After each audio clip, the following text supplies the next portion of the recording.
Chief Futurist at Futurist.com, researcher, keynote speaker, and author of Facing Our Futures, that is out today. Nikolas Badminton joining us on Canada Now. Nick, I don't know how you're doing it because the book just came out. It feels like 15 minutes ago, and it's already hit the #1 bestseller on Amazon in business research and development. Congratulations on that, man. Yeah, thanks so much. I've been sort of pushing and bribing fans to buy it. No, no. Do you know what? There's been a huge buzz. We've been on like the #1 spot on Amazon Hot New Release since about November. So I don't know how the system works, Jeff, but I'm gonna take the pennant. I'm gonna wear the badge. I'm gonna raise that trophy. So it's good, but it's great. I did some TV earlier. I was on some radio in Vancouver earlier. And I'm certainly happy to be here chatting with you about this today, Jeff. I love it. And I'm glad I caught you on the day that the book comes out because I've seen you and watched you throughout this entire process. And I'm very proud that you have the book out. So in looking back, now that this day has finally arrived, what was the process like? How was it?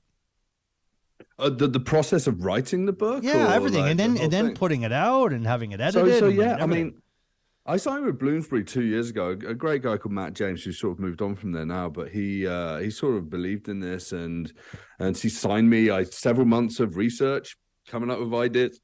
Yeah, and I sat down in Palm Desert, California. My family and I sort of escaped Toronto for 3 months, and I sat down in an office, and the Coachella Valley Economic Partnership gave me a free office to work out of, and I knocked out 86,000 words in 50 days. I'm not a great person to be around when I'm writing a book. It's like pretty intense. So I thank my partner for her patience in these times, right? But like, yeah, knocked out the book, put it out. Obviously, some tough conversations with my editor. Then sort of cut like 25,000 words, cut an entire chapter out of the book. And I'm going to release that chapter on my website, futurist.com, soon anyway. And sort of, yeah, went through the process and, sort of got to the point where I felt happy with it and Bloomsbury were happy with it and, had some people read through it and make sure that it made sense and was useful. And here we are. Yeah, here we are. And professionals and businesses, well, heck, society can benefit from this book, Nick, in developing their strategies, in preparing for the future. How much, and in talking about that, like how much does open-mindedness play a part in best preparing for the future and restructuring?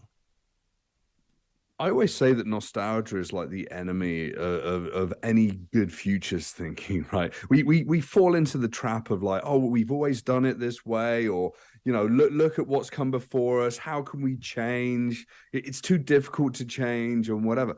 What we have to do is to suspend that belief. We need to ignite our imagination, curiosity. We need to start thinking out 20 plus years ahead and start thinking about, okay, we're going to make decisions this year, next 2 or 3 years. How can we make the best decisions we can with an eye on those futures to create a world that's got equality and equity, a world that's got a good standard of living and a resilient situation for every single person in Canada and the world, right? So, I mean, yes, you have to have an open mind. What I say in the book is you actually need to be really brave, because you have to stand up and you're probably fighting against people that don't think the way that you are. I've been standing on stages for the last few years and people have literally shouted at me in front of hundreds of people and called the work that I've been done like BS and a whole bunch of stuff. And it's like, I'm not stopping. Not stopping. They can't stop me. Futurism is activism, and that's what I'm here for. Yeah. Well, and there's a couple in kind of piggybacking off what you said there, there's a couple of chapters that really stood out. And I want to talk first about chapter 3, because it's titled, Don't Be Afraid of the Dark. And you say in it, quote, futures are never what we planned for them to be. So we must entertain that there may be a balance of positive futures and dystopian possibilities. You often are asked when doing a keynote to be positive, and you'll do that while being realistic. Yeah. Without fail, I'd say 90% of my clients that want me to do keynotes, we want something positive and motivational. I spoke to a municipal region before Christmas. And at the end, they were like, I thought you were going to be like unbridled, like positivity. And it's like the realness of the world is that we've got things to do. And do you know what? If we make the right decisions, yes, we've got a positive trajectory. But do you know what? Sometimes the world that we live in has got challenges. I'm not here to candy coat everything and say, you know what, in the future, we're going to have robots that do everything for us and we're never going to work. It's going to be fantastic. We're going to live to 120 years old. It's absolute garbage. So being super realistic is what my clients hire me for. Mm-hmm. In keynotes, I do tell amazingly realistic but positive stories, but I do also sort of wave the flag and say, hey, there are some dangers here as well. We're in a tough world because of the decisions that were made where people didn't bother considering where we would be today, sort of 50, 100 years ago. They just wanted to make some money. Okay, let's, since you mentioned telling stories, let's skip ahead to chapter 7, which is titled Igniting Imagination. And you begin that chapter by talking about the power of storytelling. Yeah, and it's really, and this is sort of the sharp end of the work that I do. So I look at signals of change. We sort of look at the complexity and the trends that come out of that. We do some scenario planning. Cool. But actually taking these scenarios where we've already framed like people and places and systems and positive, negative outcomes and whatever, and then telling stories is super important, because once we tell stories, you can really start to empathize with what that future is like. You can place yourself in there. That means that your mindset and the way that you're connecting with that and the places and the people and the dynamics is very real. It's very visceral. It feels like it exists. And then that causes an emotional reaction. That emotional reaction should then motivate us to make better decisions today. And it's really important. So the Igniting Imaginations, it's about fighting our bias, fighting our way forward, not being nostalgic, because nostalgia is the enemy of futures thinking, and trying to do something that's truly net different. If you look at the world, we love science fiction. We love crazy interesting movies where, you know, the hero comes out of this and does something fantastic, and maybe it's in an apocalyptic world, maybe it's in a new utopian reality or whatever. Those stories really, they live with us. So the work that I do is to create stories that live with people, so that suddenly they can be jolted out of this sort of sleep that they're in and actually make a difference in the world. Well, and I love that about speculative fiction, because you're right. It does get people talking, and we kind of were talking about that a few weeks ago when we were talking about Star Wars, which we do tend to do from time to time when you join us on the show, be it reviewing a series on Disney Plus, what have you. But speculative fiction, it sometimes that can be the root of getting people talking, you know, because we, you know, it might be an amplified version of what's going on in the world today, but nevertheless, it's inspired by what's going on in the world today. Yeah, I share a piece of work that I did with YVR Airport in Vancouver International Airport, back in 2017. And every 10 years, they do a 20-year planning cycle. It's kind of what airports do.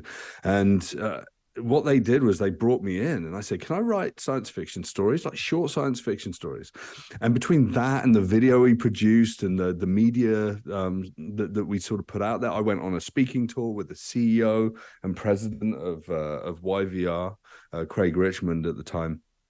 And when they did public engagements, and we brought people in a room and we did some design sessions about what the airport could be, you know, in the next 20 years, we sold out. Didn't sell out, but we totally booked up all the sessions that we put in place, like 4 or 5 of them. Mm-hmm. And then mayors from different cities in the Lower Mainland reached out, ended up doing like 14, 15 different sessions. It was the most successful public engagement they ever had.